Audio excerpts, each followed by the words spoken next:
Welcome back, family. I pray that you guys are having a good day today. And as you hear this word, that you would take it as a cautionary word and really be on guard.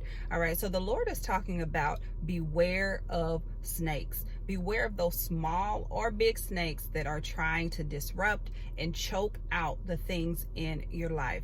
Because when you think of a snake, not only does it slither and it's sneaky, it's quiet, and it can kind of come up in there, but it also chokes out its prey. Okay, so make sure that you're paying attention and that you're using discernment in these areas. I have four very specific areas that God was saying how you can tell, okay, is this something that's going on, and remember, when you find yourself up against these things and it's showing itself through a person. Remember, it's always the spirit, okay? It's always the spirit behind the individual. So you don't have to look at them and, be angry at them per se, but it's the spirit that's at work within that person, So if it's something that you've noticed in connection to your relationships, then keep that in mind. But the first one is this: when it's trying to take your joy. Okay, this is how you can recognize that this is a snake. This is something that is not from God and is not sent by God to your life. If it's trying to take your joy, and you can experience this in so many different ways. It can be on a large scale or a small scale. And the second one is distracting you from your purpose.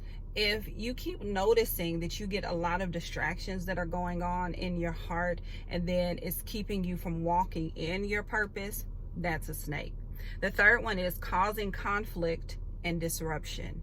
Causing conflict and disruption. If you find yourself always arguing, that argumentative spirit, even at work, either within you or the person that you're close with, or someone that you don't even have to be close with them, but you notice that keeps coming up. Conflict and disruption. That's another way that you can pinpoint and say, oh, okay, that's the next spirit that's trying to go around. And the fourth one is irritability.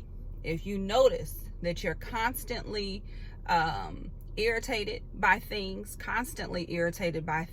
especially really for no good reason. We have moments where something may irk us, irritate us, that type of thing, annoy us. But if you find yourself doing that, you're like, wait a minute, why am I even irritated by that? Sometimes even the sound of a person's voice or something that they tell you to do, and it's nothing wrong. Now, there's a difference in a righteous indignation. There's a difference when something in your spirit doesn't sit right with something that someone is saying. That can cause kind of like a holy irritation, if you will. All right. But I'm not talking about that. I'm talking about those moments when you find yourself more irritable for no good reason. That's when you can notice and see something is slithering around that's trying to choke out your joy. Now, the next thing, this is for married couples. You've got to keep this in mind. Pay attention to what is disrupting your connection, your communication, and your intimacy as a couple. That's that snake thing that's trying to slide in, slither in, and cause a breakdown of your marriage, a breakdown of your relationship.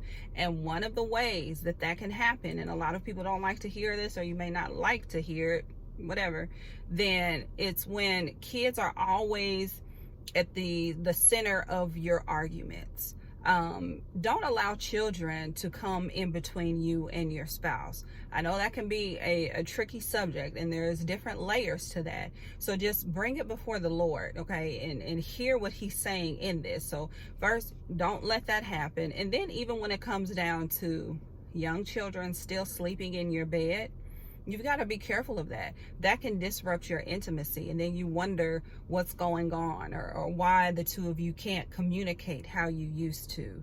I understand that there's a time and a place for that, but just that there's a time and a season and a place for that, and then you have to move on.